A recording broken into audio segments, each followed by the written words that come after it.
million stock buyback at a premium. We call it Dutch auction.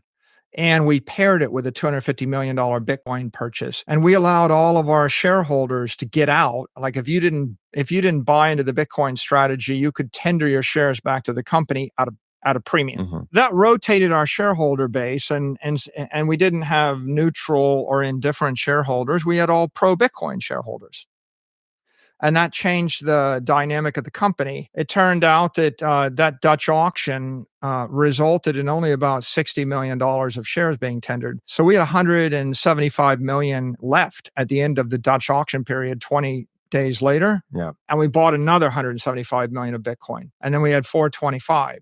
So at this point, no one in the world, I think the largest public company might have had $1 or $2 million of Bitcoin before that. And we come over the top with 425 million. And we declared to the world that we thought this was going to be our primary treasury reserve asset, right? This is the way we're going to run our treasury. And that was a brand new idea. There's 43,000 public companies. And we were the first one to say, let's not put your capital in bonds or cash or just give it away.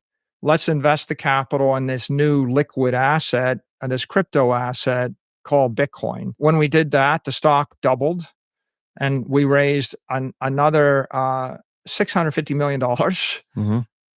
And then the stock went up again and we raised $1 billion.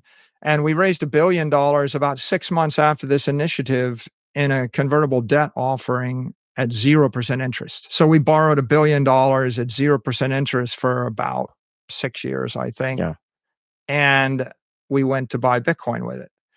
So at that point, we had said, not only do we think we're going to invest our free cash in Bitcoin, we're going to go ahead and we're going to borrow money to buy Bitcoin. And while we were doing it, other public companies like Square and then Tesla started buying Bitcoin. And then all these Bitcoin miners came public. And so from 2020 to 2024, that was the crazy years of uncertainty. People weren't sure, will Bitcoin be banned? Will it be copied? Will it be hacked?